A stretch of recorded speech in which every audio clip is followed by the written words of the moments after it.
Pocket में आसमान का आज का एपिसोड लेके। तो आज हम देखने वाले हैं कि जो आई जो आई होती होती है है। वो ध्वनि को ढूंढती रहती है उसे खाना खिलाने के लिए, पर ध्वनि जो होती है वो छुप के टेबल के नीचे बैठ जाती है। और यहाँ पे हम देखते हैं दूसरी तरफ की जो दिग्विजय होता है वो भी उसे ढूंढते हुए वहाँ पे पहुँच जाता है। और वो सोचता है कि वो यहीं पे कहीं रहती है, पर वो उसी एरिया में उसी जगह पे लोकेशन शेयर कर चेंज चेक करता रहता है जो कि मिस्टर कुलकर्णी ने उसे दिया होता है। और यहाँ पे हम देखते हैं तभी जो अ, आई होती है वो उसे जैसे ही मिलती है वो उसे पूछती है कि क्या हुआ, तू आज इतना गुस्से में क्यों है बेटा। तो वो बोलती है कि आज मैं गुस्सा हूँ बहुत तेज़ से। माता रानी ने मुझे बोला था कि आज हम नए फ्रेंड्स बनाएंगे और नए नए टॉयज़ के साथ खेलेंगे भी, हमें बहुत गेम भी खेलेंगे, पर आज नहीं खेलने दिया उन्होंने और मुझ पर गुस्सा भी किया। और फिर इस वजह से वो उससे बहुत गुस्सा रहती है। तभी दूसरी तरफ हम देखते हैं कि दिग्विजय जो होता है वो वहाँ पहुँच जाता है, तो एक डोर नॉक करता रहता है। तभी वो जैसे ही डोर ओपन होता है तो वो किसी और का एड्रेस रहता है, क्योंकि रुद्राणी ने जो कि रानी होती है उसने एक भी फॉर्म भरा नहीं होता रजिस्ट्रेशन के लिए, जिसकी वजह से वो उसे वहाँ पे नहीं मिल पाती है। और यहाँ पे हम देखते हैं ये देख के फिर जो दिग्विजय होता है वो उसे पूछता है कि क्या ये आपकी कोई दूसरी बेटी भी है। तो बोलती है नहीं नहीं, हमारी तो एक ही बेटी है। और यहाँ पे हम देखते हैं कि वो मिस्टर कुलकर्णी को कॉल करके पूछते हैं कि आपने जो एड्रेस दिया है वो तो वो लड़की नहीं है। तो वो बोलते हैं कि हो सकता है मिस्टर डॉक्टर दिग्विजय वो लड़की की माँ ने वो रजिस्ट्रेशन फॉर्म नहीं भरा था, और आपने जितने उस एज की एक ही लड़की थी जिसकी माँ ने ये फॉर्म भरा था, शायद हो सकता है वो बिना फॉर्म भरे ही चली गई होंगी। तभी यहाँ पे हम देखते हैं कि दिग्विजय जो होता है वो कार में आता है, तो उसे बोलता है कि जो कि अनीशा बैठी रहती है वो पूछती है कि क्या हुआ, मिली कि नहीं। तो बोलता है कि नहीं नहीं अभी तो नहीं मिली, वो शायद उन्होंने फॉर्म ही नहीं भरा था रजिस्ट्रेशन के लिए। और यहाँ पे हम देखते हैं कि जो अनीशा होती है वो सोचती है ये कि इस रानी का भूत तो अभी तक उतरा ही नहीं था, तब तक ये इसके अलग ही एक चालू हो गया है कि अगर इस तरीके से वो सारे बच्चों में इतना इंटरेस्टिंग रहेगा, इंटरेस्ट लेता रहेगा, तभी तक तो उसको रानी का पता चल जाएगा। जो इतने पैसे खिला के मैंने डॉक्टर का मुंह बंद करवाया है और उससे झूठी रिपोर्ट बनवाई है कि रानी अब मर चुकी है, रानी की बच्ची मरी हुई पैदा हुई है, पर इस तरीके से अगर वो करेगा तब तो इसे पता चल जाएगा। दूसरी तरफ हम देखते हैं कि सब लोग उस लड़की का पता करते रहते हैं, पुलिस यहाँ पे उस लड़की का पता करती रहती है जो कि डिलीवरी बॉय की आड़ में वो काला नकाब पहन के आती है और सबको लोगों की हेल्प करने के बहाने सबको इस तरीके से परेशान करती है और कानून हाथ में लेती है, जिसकी वजह से पुलिस छानबीन करती रहती है। तभी यहाँ देखते हैं कि वो छुप छुपा के चल जाती रहती है। तभी उसकी जो वुमेन कांस्टेबल होती है वो उसे बोलती है कि क्या हुआ, तुम इतनी डरी हुई क्यों हो, तो कहीं चोरी करके तो नहीं आई। तो बोलती है कि नहीं मैम, आपको तो पता है कि पुलिस को देख के वैसे ही आम इंसान डर सा जाता है। तो फिर वो उसे बोलता है कि चलो सर के पास चलो। तभी वो जैसे ही वहाँ जाती है तो वो बताती है उसे कि मैं तो सर यहाँ पे सिर्फ डिलीवरी करने आती हूँ और सुबह मैं नर्सिंग कैंप ज्वाइन करती हूँ, तो इस वजह से मेरे पास तो ये सब करने का टाइम ही नहीं रहता। और जैसे ही घर पे आती है तो वो समझ जाती है कि अब उसे तुरंत ही अहमदाबाद के लिए निकलना होगा, क्योंकि वो डर सी जाती है कि अगर कल को कुछ पता चलेगा तो वो परेशान हो जाएगी। और यहाँ पे वो सब कुछ छोड़ के फिर अहमदाबाद के लिए निकल जाती है, सारा बैग पैक कर लेती है। तो उसकी आई जो होती है वो बोलती है कि क्या हुआ, तू इस तरीके से क्यों जा रही है, मुझे बता तो सही। पर वो बोलती है कि आपको मुझ पर भरोसा है ना आई, मैं कुछ गलत नहीं कर रही हूँ, आप बस इतना विश्वास रखिए।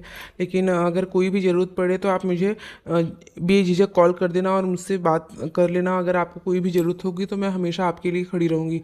तभी यहाँ पे वो आई को इस तरीके से बोल के और उन्हें फिर ध्वनि की कसम दे के वहाँ से चली जाती है।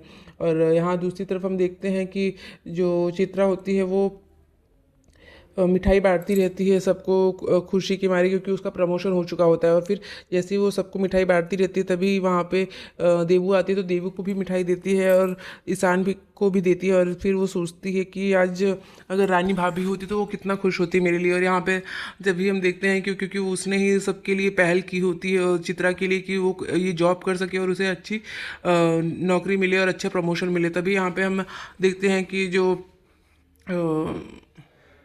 पिंकी होती है वो फिर से इस बात के लिए बहस करने लगती है कि ये रानी रानी रानी सबका भूत इस पे से इस घर में से किसी के ऊपर से उसका भूत क्यों नहीं उतर रहा है, जबकि वो उसने कितना कुछ गलत किया है इस परिवार के साथ और इतना कुछ करने के बावजूद भी सब लोग उसी की गुणगान करती है। और फिर वो उससे बोलती है कि तुमको जॉब रानी की वजह से नहीं बल्कि तुम्हारे बड़े भैया की वजह से मिली थी। तो वो फिर जो उसका बड़ा भैया होता है वो बोलता है कि ये सब तो अभी ये सब बातें करने की नहीं है, ये एंजॉय करने का मोमेंट है, तो तुम एंजॉय करो। और जो जो कोई कुछ भी बोले उसको तुम इग्नोर करो।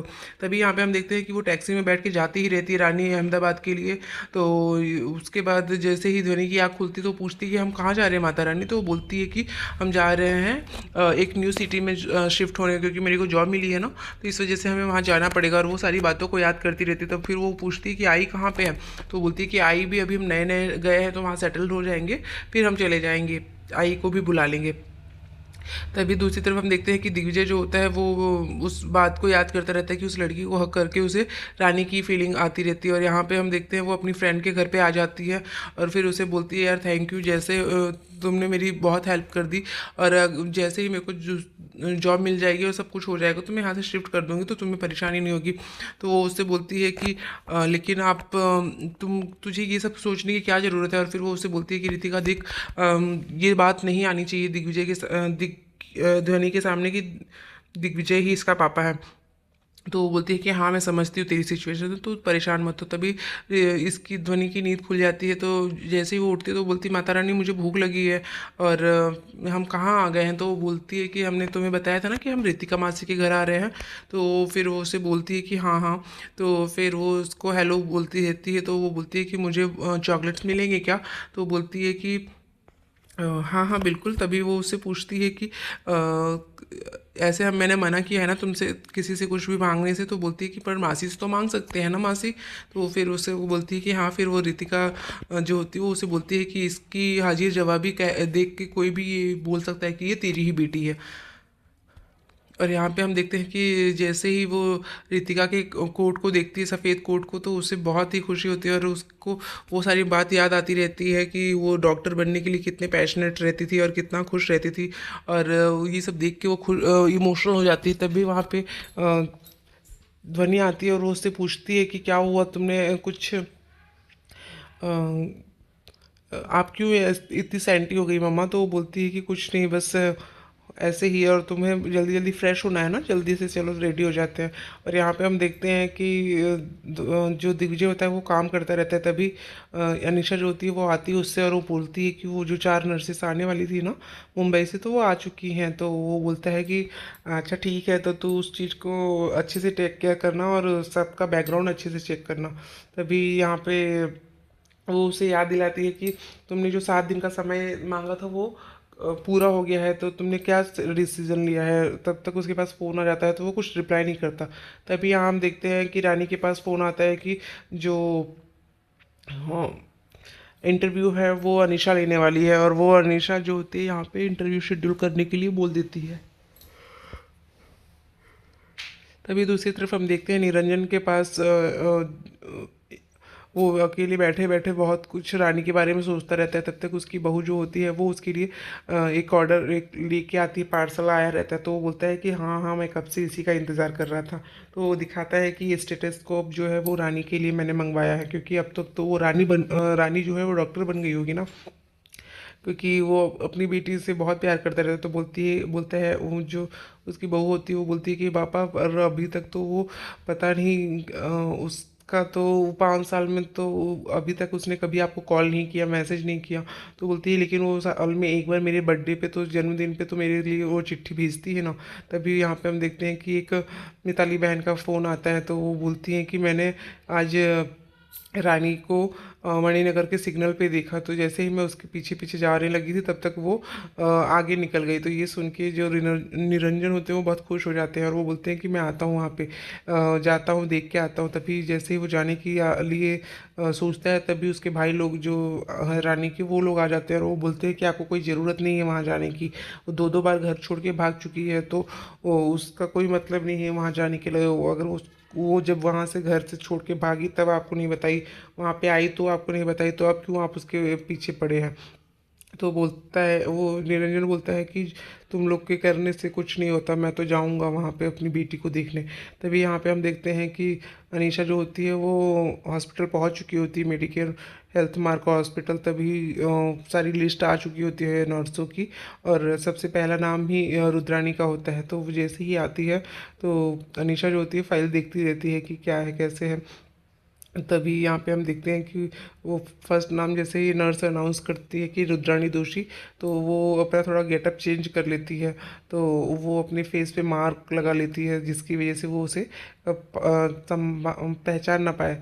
तो आज के एपिसोड में बस इतना ही फ्रेंड्स, मिलते हैं नेक्स्ट एपिसोड में जहाँ हम देखने वाले हैं कि जो ध्वनि होती है वो घर से भाग जाती है और उसे अचानक से दिखना बंद हो जाता है और ठोकर लगती है, तो तुरंत ही वो गिरने ही वाली होती है। तभी दिग्विजय वहाँ आ जाता है और वो उसे संभाल के घर लेके आता है, उसके लिए पास मुझे पहुंचा दीजिए। तभी वो बोलता है ठीक है, मैं तुम्हारी माता रानी के लिए गिफ्ट्स भी लेता हूँ और चलो तुम्हें घर पे भी छोड़ देता हूँ। तो जैसे ही वो घर पे आता है तो देख लेता है, जैसे ही वो डोर ओपन करती है तो उसे दिग्विजय दिखता है, जिसकी वजह से वो बहुत शॉक्ड रह जाती है। तो आज के एपिसोड में बस इतना ही फ्रेंड्स, मिलते हैं नेक्स्ट एपिसोड में, तब तक के लिए bye, take care, Radhe Radhe, अपना बहुत ध्यान रखिएगा। Thank you. वीडियो अच्छी लगी हो तो चैनल को सब्सक्राइब करना और वीडियो को लाइक करना बिल्कुल ना भूलें। Thank you, Radhe Radhe.